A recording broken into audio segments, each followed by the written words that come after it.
Hello students, I am Dr. L.K. Das, Assistant Professor of Sociology at the Department of HSS, IIT Roorkee. Welcome to another lecture of the NPTEL course Power and Politics in Contemporary India, a Sociological View. We will continue our discussion from the previous class regarding religion, secularism, communalism, so on and so forth. But in today's lecture, there will be less emphasis on communalism and secularism. Rather, in today's lecture, there will be more emphasis on how sociologists and political sociologists have tried to understand religion, morality and politics. Because in the previous class, I had discussed how the communalism is manufactured, how secularism is manufactured, as well as how secularization is a process in itself rather than a static aspect of any particular society. How Indian political leaders, Indian people, we understand these three aspects differently than our Western counterparts. Now, when we look at the triad of religion, morality and politics, we see that they are foundational as well as interdependent spheres of social life. Can we live a life which has no morality or which is not intermeshed in political aspects of political spheres and political interpretations? So, in other words, while religion shapes moral values, morality legitimizes political authority. So, one question that we have and that we will discuss in this class is, can a secular political order sustain moral legitimacy without religion? Very interesting question, right? Let us discuss. Now, religion itself, the way sociologists have understood it, is about religio, or to bind, speaking about connection or obligation. Western sociologists like L. Wood and Herbert Spencer, they have argued that we bring religion, or humans have created religion where they don't understand what is out there. I don't understand how life came on earth, so I have created God to explain that. And the God I have created, it is in my own image. The God of the Europeans is the pale white, blonde haired Jesus. The God that we have in India among Hindus, they dress up like us, they look like us.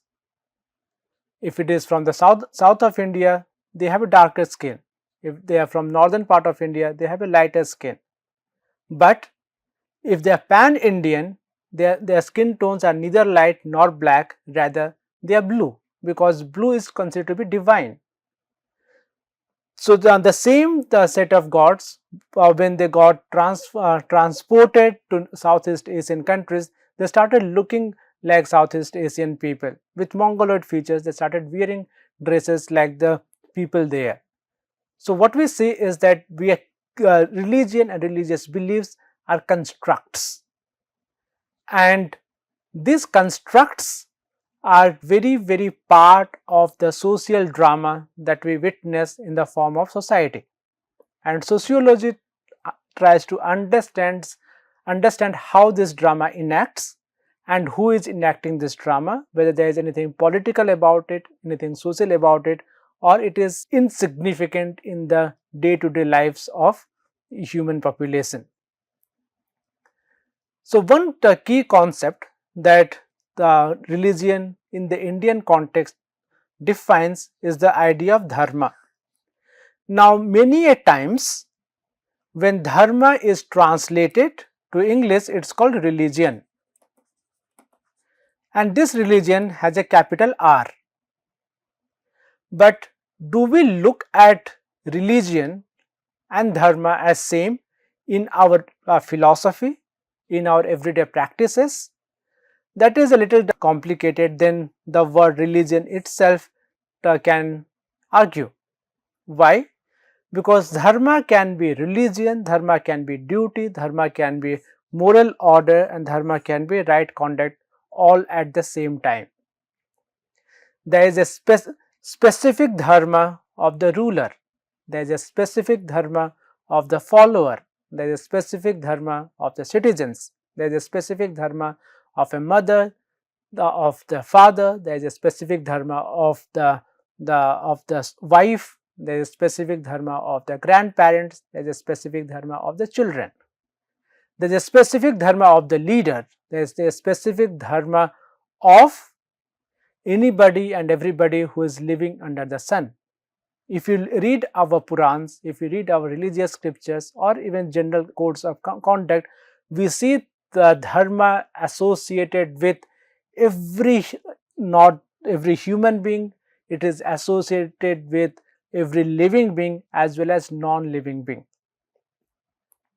What is the dharma of clouds? The dharma of clouds is to rain and to quench the thirst of Mother Earth. What is the dharma of a cat or a domesticated cat, a domesticated dog, a domesticated the cattle? It is to serve its masters. So, this is both a duty as well as a moral order. It is a moral order because the moment you move outside of this order, then you are breaking dharma. And once you break dharma, that means there could be a number of repercussions. So, in the Indian context, dharma therefore integrates ethical, social, cosmic dimensions rather than simply separating the sacred and the secular. So, when we speak about dharma, it cannot be a direct translation to religion. So, we have to have a different understanding of it when we are bringing it in the Indian context. And when sociology looks at dharma, when sociology looks at religion, it looks at religion from the perspective of dharma in terms of duty, moral order and right conduct. So, sociology of religion, as a matter of fact, can also be understood as sociology of dharma, because it is more descriptive, it gives us a lot more analytical handles and analytical tools to work with. So, let us see how some of the Western scholars and the key founders of sociology have understood it. Emile Durkheim, one of the first sociologists or academic sociologists who happened in the Western context, looks at religion not as a theologist, rather he looks at religion as part of what he calls as collective conscience. What is the moral order of that society? What is the moral authority of that society? Is this authority based on the distinction between sacred and profane? And if it's so, then what are the items that are classified under sacred and what are the items that are classified under profane? Can profane be identified as secular and sacred be identified with religion? If that is so, then the list is very significant. If you do not have this list, then people will be confused regarding sacred and profane. So, at the same time, he also argues that when we look at religions, when we look at sacred, they are set of beliefs, and these set of beliefs, people have created or constructed these beliefs in order to set clear-cut markers in their lives. When we are walking outside, we wear the footwear, whether they are slippers, they are shoes or anything for that matter. But the moment we enter a temple, a mosque or a gurudwara, we remove our footwear, because this space is profane or secular, whereas this is an exclusive zone which has its own rules, regulations and the duties that are created there. If you do not follow it, it is infringing on the collective conscience of the people. of the common masses. So that is the reason why some people are very careful about the sacred aspects, and some people are very careful about the profane aspects. A key example is that of France, from where Emile Durkheim came. According to the French society, according to the French political discourse, to show your religious symbols out in the public is considered to be an infringement on its collective conscience. That is the reason why there is so much of the discussion in the French society, including the French state and its legal system, whether people can wear the burqa or hijab in public place, whether they can wear their religious head caps in public place, or whether they can wear their crosses or the Mangal Sutra or anything for that matter at a public place. Because if they are doing it, that means they are challenging the collective conscience of the French Republic, which is a representation of the French society, which is a representation of the French people. So the French people and their collective conscience gives a moral authority to the French state, to the French legal system, to create systems of the distinction between sacred and profane.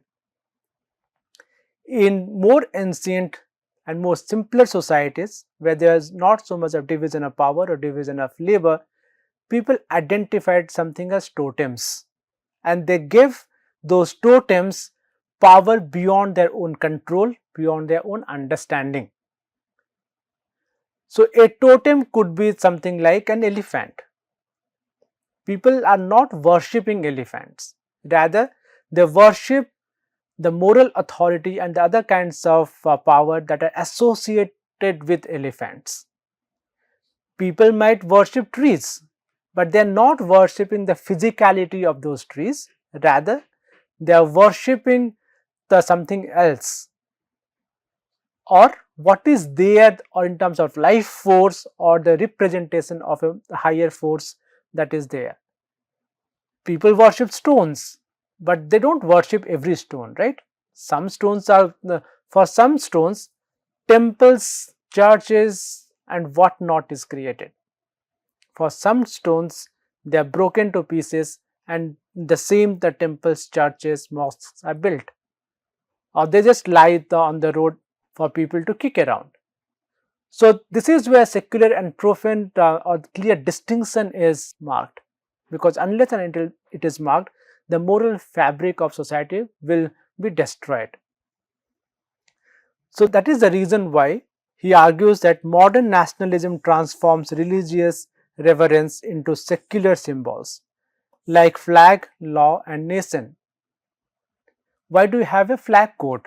It is because a flag is a totem here, a religious symbol under the guise of a sacred space. You cannot disrespect the flag. The national flag will always be at a higher pedestal, higher level than any other flag. You can have your own flags, but it will always be flying higher than any other flag, because that is a religious symbol for a secular state and its identities. Max Weber, on the other hand, was quite instrumentalist in his approach towards religion, because he looked at religion as a process of, or a source of social change. The way he looked at religion, it was about the relationship between religious ethics, economic and political systems, which is very clearly written in his book The Protestant Ethic and the Spirit of Capitalism. Beautiful book, very beautiful book. The very argumentative, gives a very different idea of how we bring in two aspects from two separate entities and create an ideal type to understand society. For him, a particular form of Protestant ethic created a form of asceticism and calling which encouraged rational capitalist conduct. That means you make money not for the sake of enjoyment, rather you make money for the sake of higher purposes, or for the sake of the calling, because this money, when you are not attached to it, can be used for further expansion of economy, for further expansion of worldly affairs. Because at the end of the day, you do not know whether through these practices you can go to heaven or not, but you can always work it out. Once you are able to work it out, then probably at the end of your time you might go to the heaven. So religion is associated with worldly rationality. It is not about spiritual withdrawal. The moment you withdraw yourself from the society, it's not going to help in any way, and it in an effect gives us different types of authorities, which we had discussed in the beginning of this course, so I will not get into details of it, but suffice it to say that for him the charismatic authority is also about religious charisma. Take the example of prophets, saints and reformers.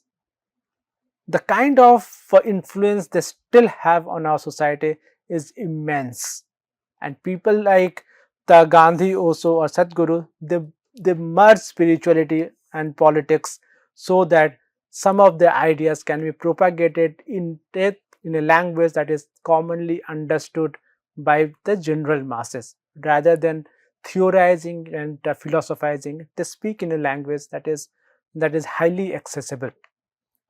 Karl Marx is the most radical of this because he is completely dismissive of religion. That is where his famous dictum comes that religion is the opium of the people. Till religion is there, it will keep creating false consciousness and it will keep the exploited classes perpetually under exploitation, because they will never understand the fundamental materialist reasons for their exploitation. They will always believe in karma. I am poor, I am not able to achieve anything in my life primarily because of my karma in the previous lives. So maybe I'll go and donate some the money to any religious institution or any religious person, or I'll wear certain totems in the form of lucky stones, and if I do so, then probably my life will take a 360-degree turn and I'll become a billionaire. So that's very funny the way he talks it, because as I said, he is both a philosopher as well as materialist philosopher and activist. So he looks at religion not as empowering, he looks at religion as disempowering, particularly for the marginalized classes, not for the ruling classes, because religion according to him is a construct of the ruling class interests as universal truths, because every religion tells you that you are poor because you happen to be poor, not because the rich people or the rich dominant classes are exploiting you. In the Indian context, the debate is between the separatists and the assimilators. The separatist view is that of Louis Dumas and others, who would argue that the Indian society, Indian philosophy understands religion in the form of moksha or renunciation and artha and in power. So anybody who has attained moksha or wants to attain moksha has to give away power, because when earth is overpowering, that means moksha can never happen. So if you go back to our religious texts of Hindus, how is it defined? The fourfold phases of our life. The first is, what is the first one? The first one is about brahmacharya. Brahmacharya, your work is to concentrate, focus on studies, focus on attaining certain kind of material goods and not get attached to anything. Second comes your household duties or the grihastha ashram, in which you have to have a family, the rear children and move to the next phase. Third comes the vanprastha ashram, that is getting ready to renounce everything that is there. and the fourth is the renunciation phase, in which you leave everything behind and then you go in search of the God or in search of your higher power. Now this can be modified a little bit for the ones who become sannyasis at a much younger age. You don't have to wait towards the end of your life to become a sannyasi. Some become sannyasi when they are still in their teenage. And Indian society, according to Dumo, gives a lot of emphasis, gives a lot of respect to the ones who have renounced the material conditions as well as power positions in their life. So there is a sort of detachment, the separation that they are speaking about. Religion and politics in this sense cannot intermingle. But Nicholas Dirks and T.N. Madan, they don't usually believe or accept this kind of arguments. Rather, they would argue that dharma binds moral and political orders, and both of them are looking at different contexts, both historically as well as contemporary period, to argue for these positions, in which they say that dharma is a social construct through which a certain kind of moral order is created, and this moral order gives justification to political orders. What needs to be done is not a dharma. What ought to be done is dharma, and this ought to be done creates a moral obligation both for the moksha as well as power. Because the history of India is the history of sannyasis leading the political movements, leading social movements. If we say the moksha and earth, they are kind of separate, then how is it that you have matardhis who also happens to be sannyasis, but they are there? What about the different kind of political movements, anti-colonial movements that were led by the sannyasis? Can you call them that they were not sannyasi enough, or they were engaged in the dharma that they have? Because their dharma tells them that it is their moral duty to look at the political order, and once they do it, then they have to follow the calling that they have. Again, they also argue that caste and kinship are historically combined in ritual purity and political authority. So kingship, only a certain kind of caste can become king, but as Nicholas Dirks tells us, this certain caste is not fixed in Indian history, or was not fixed in Indian history. Anybody who can be powerful enough, they can become king, and then it's the dharma that rules their lives, morality that rules their lives, rather than their social position before they became kings. The king could be a Shudra, the king could be a tribal, but once they become king, their duty is to uphold the role of a king. So when you look at our religious, our secular, as well as our cultural texts like Ramayana or Mahabharata, you see that dharma is everywhere. Everybody has a moral obligation and political order. Whether it is the dharma of Krishna, it's the dharma of Ram, it's the dharma of Sita, it's the dharma of Yudhishthira. Everybody is part of a particular dharma of kingship, of caste, so on and so forth. So in essence, Indian secularism is a negotiated, or Indian secularism provides a negotiated separation between the debates of the moksha and dharma. The moment we classify them as watertight compartments, we will not be able to understand Indian society at all. So now coming to the moral framework as part of religion, we see that both Durkheim and Weber argued moral cohesion and religion as interdependent, whether it is in terms of creation of totems or in terms of believing in certain form of moral, religiously sanctioned moral obligation to work without enjoyment. So what we also see is that how the secular societies and secular rankings are created in order for the certain kind of the social and the economic and political acts. So, one argument that is given particularly in the past 30-40 years is that of the Scandinavian countries or also the Western European countries. The argument goes that most of the Scandinavian countries like Norway, Denmark as well as Sweden,